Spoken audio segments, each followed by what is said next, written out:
everyone. Welcome back to English Pod. My name is Marco. And I'm Erica. And today we're bringing you an advanced lesson for all of our advanced learners out there. That's right. And in this lesson, we're visiting a history class. Yes, we're going to be talking about a very interesting topic that's known around the world, which is International Workers' Day. That's right. And we're going to learn a little bit about the history of the workers' movement in the United States. Right, but we're also going to be taking a look at some great words and, of course, a little bit more advanced or complicated structures. That's right. So I guess without further ado, we can get started with the dialogue. All right, everyone, settle down. Let's get started. As you know, an important aspect of becoming a good citizen is understanding the genesis of our legal system. It's not enough to simply memorize our laws. It's necessary that we comprehend why and how they were formed. This brings me to our topic for today. Does anyone know what we celebrate on May 1st? Cinco de Mayo.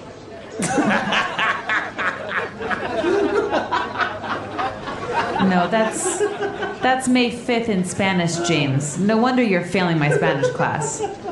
No, May 1st is International Workers' Day. Do we get a day off from school then?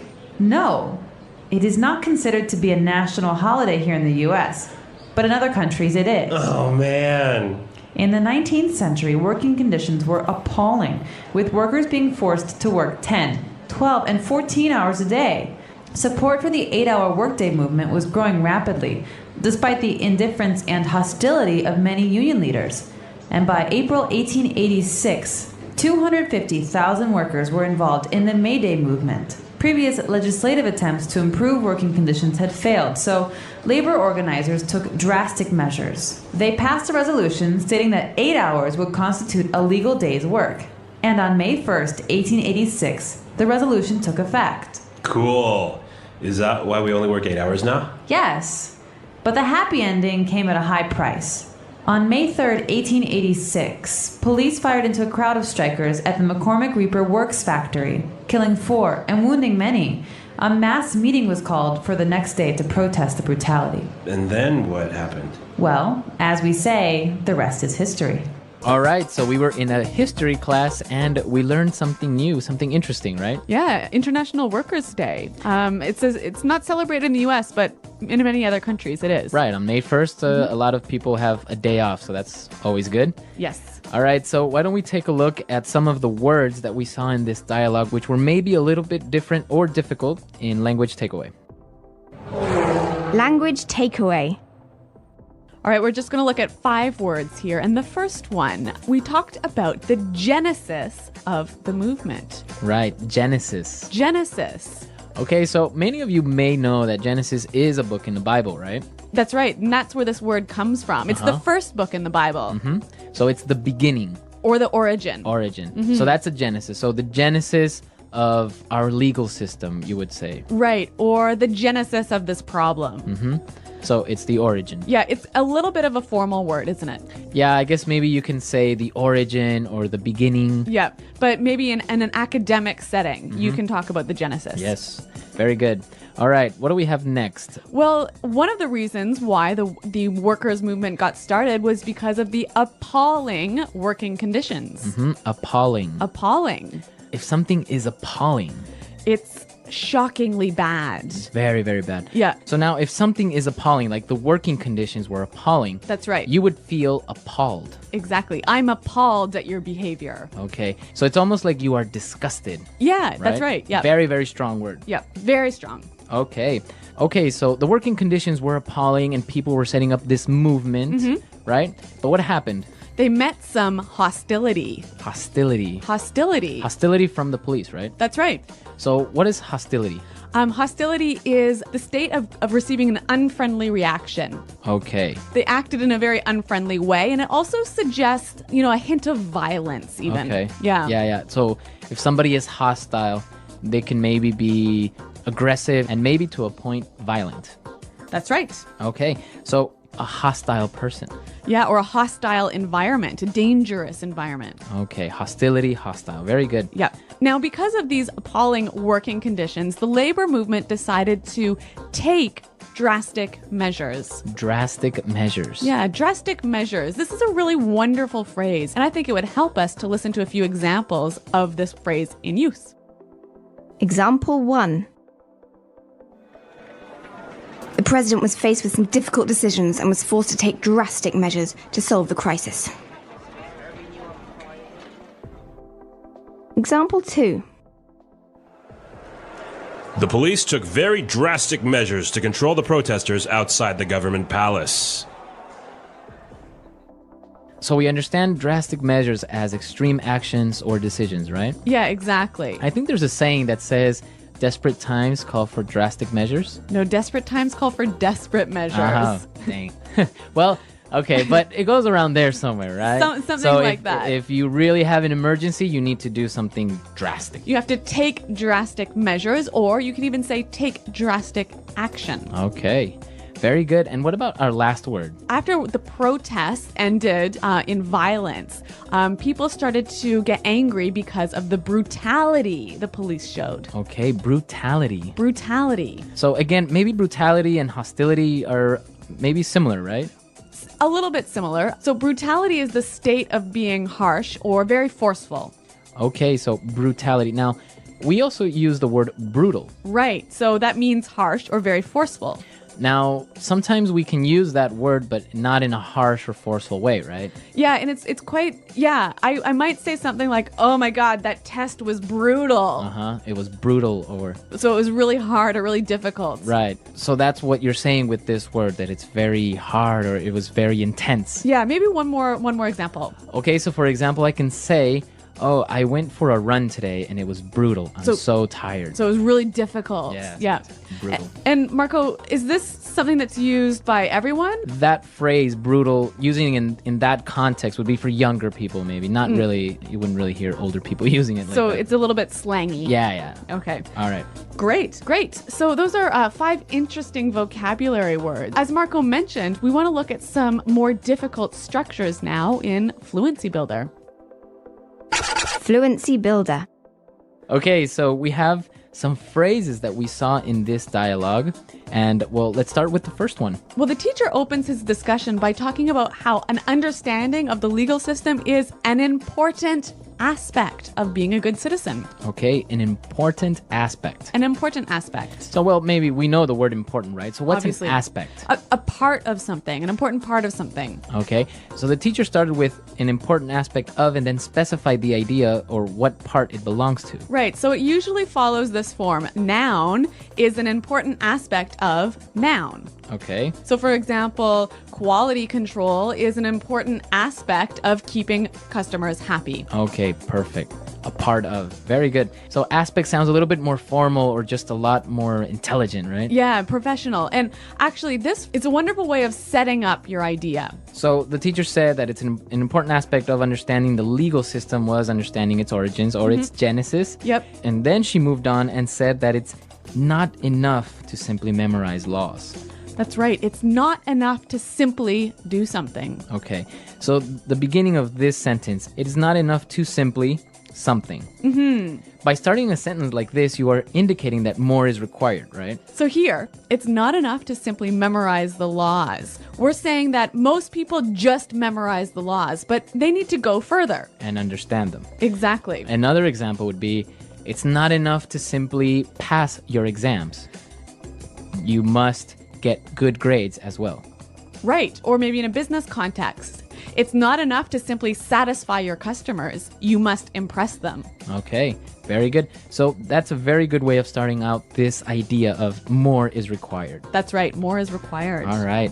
All right. Well, I want to move on to one final point here. I found this sentence to be really, really interesting. They passed a resolution stating that 8 hours would constitute a legal day's work. Okay, so why is this interesting?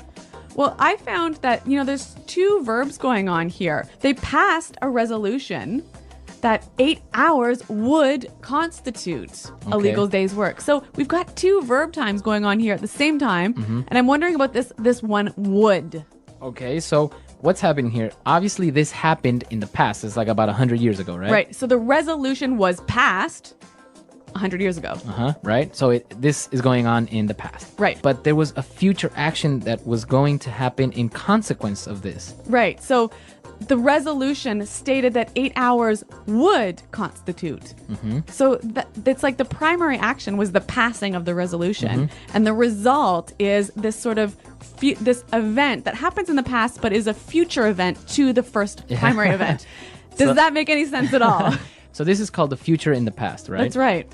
Okay, so it's a grammar structure. Many of you maybe know the simple present or the future tenses, but this is a little strange one. And as we said, so maybe it's a little bit difficult to understand the grammar in general. So why don't we take a look at some more examples of how we would use this future in the past?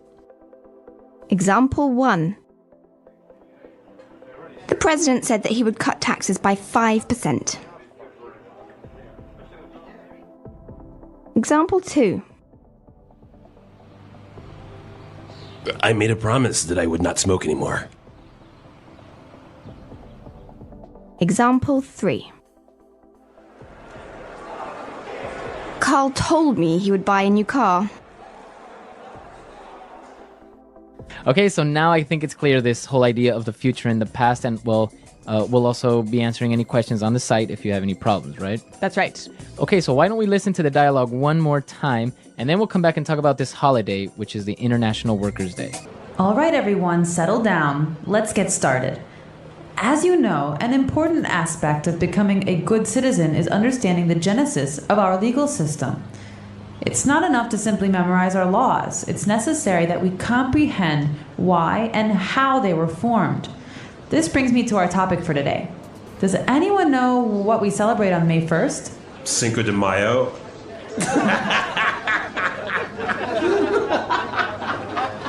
No, that's May 5th in Spanish, James. No wonder you're failing my Spanish class. No, May 1st is International Workers' Day. Do we get a day off from school then?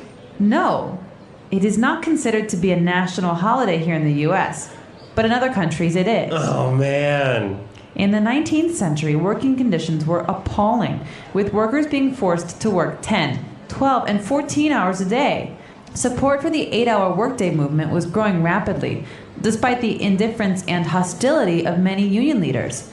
And by April 1886, 250,000 workers were involved in the May Day movement. Previous legislative attempts to improve working conditions had failed, so labor organizers took drastic measures. They passed a resolution stating that 8 hours would constitute a legal day's work.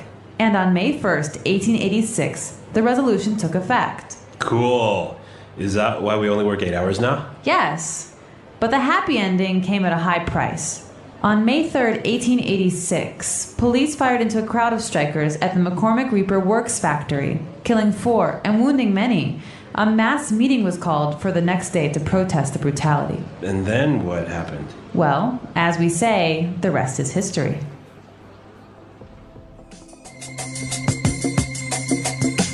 All right, so Erica, in Canada, do you celebrate this? We do, but not on May 1st. Oh, really? When is it? The first weekend in September. Oh, really? And why? I am not 100% sure. I think it's because we already have a long weekend in May because because on the 24th of May is the Queen Victoria's birthday, so we have to celebrate that. Oh, really? Yeah, we can't have 2 vacations in the same month. Oh, wow.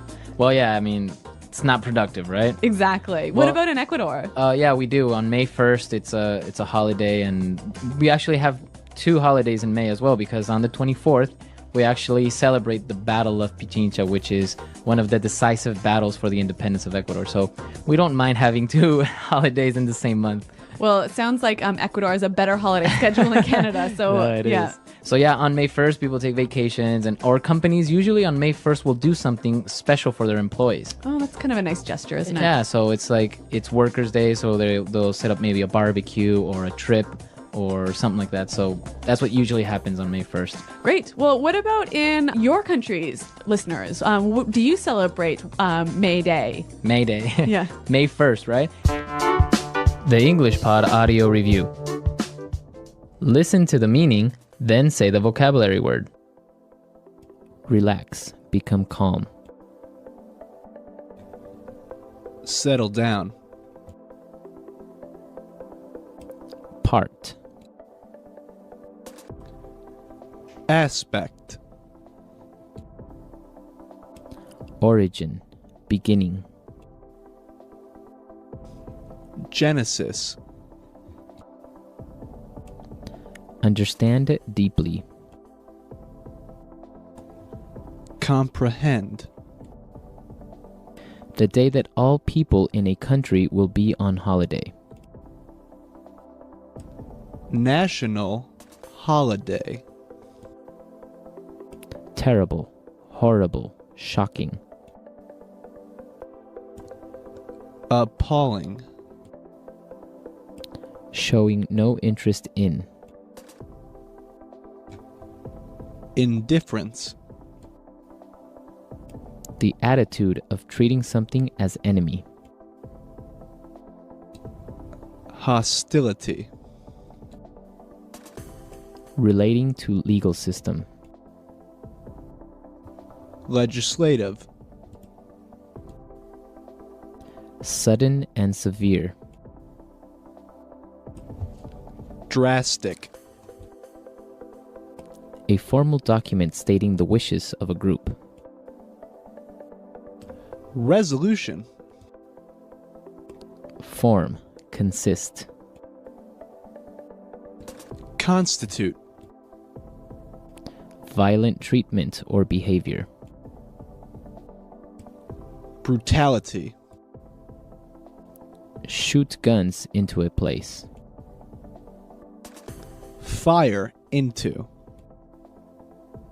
Describing an event that is done to honor and remember a person or event in history, in commemoration of. The lowest socioeconomic class, workers. Proletariat. A public meeting of a large group of people to support or oppose something. Rally. An official statement made by a person who has power. Proclamation. Something like a statue built to remember a person or event from history. Memorial. Let's try that faster.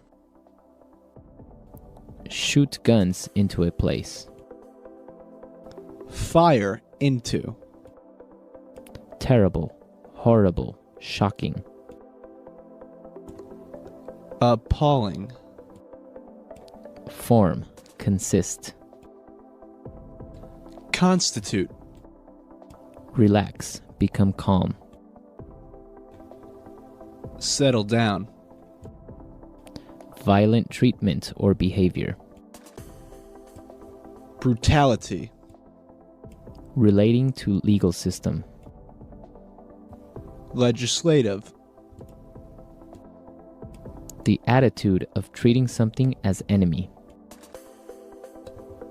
Hostility. The lowest socioeconomic class, workers. Proletariat. Describing an event that is done to honor and remember a person or event in history, in commemoration of. Sudden and severe.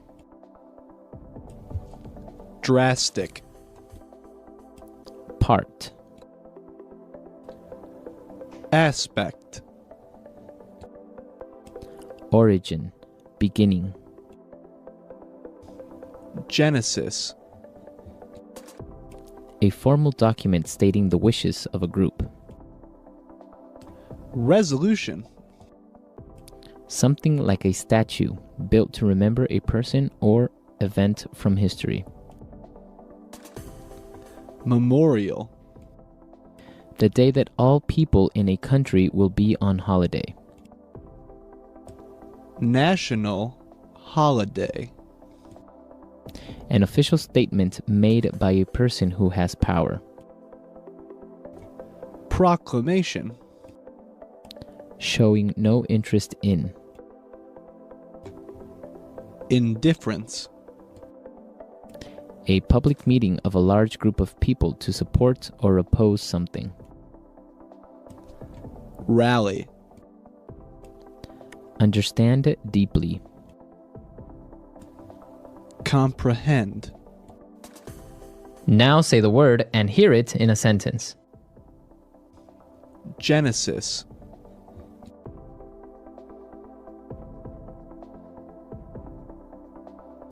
How did you get started on this project? What was its genesis? Genesis.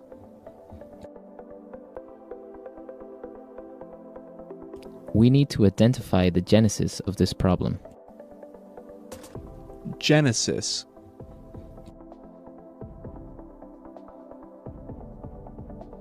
I'm studying the genesis of the feminist movement. Appalling.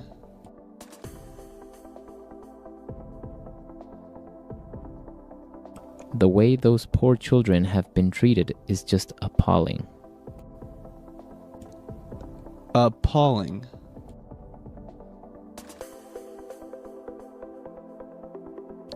I'm absolutely appalled by your behavior. Appalling.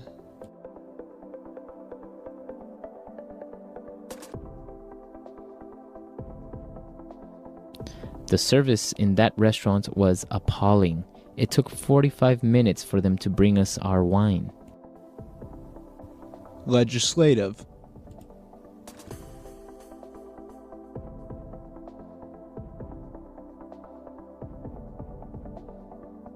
We can't just rely on self-enforced policy. We must find a legislative solution. Legislative.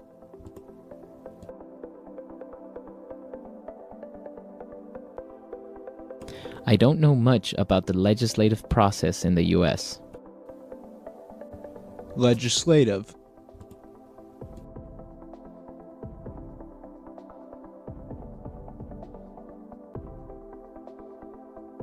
The president can't decide the laws. That's the responsibility of the legislative branch of government.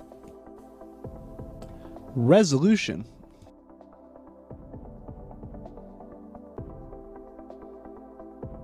The board will vote on a resolution asking the president to resign. Resolution.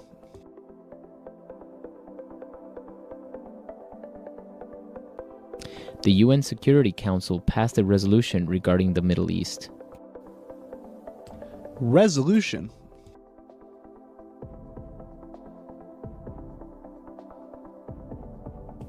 A resolution was introduced in the Senate supporting states' rights.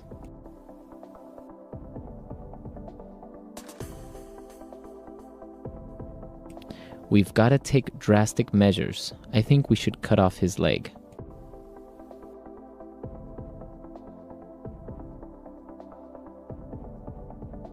This calls for drastic measures.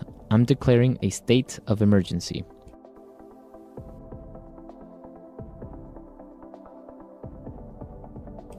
We've got to take drastic measures to cut our costs.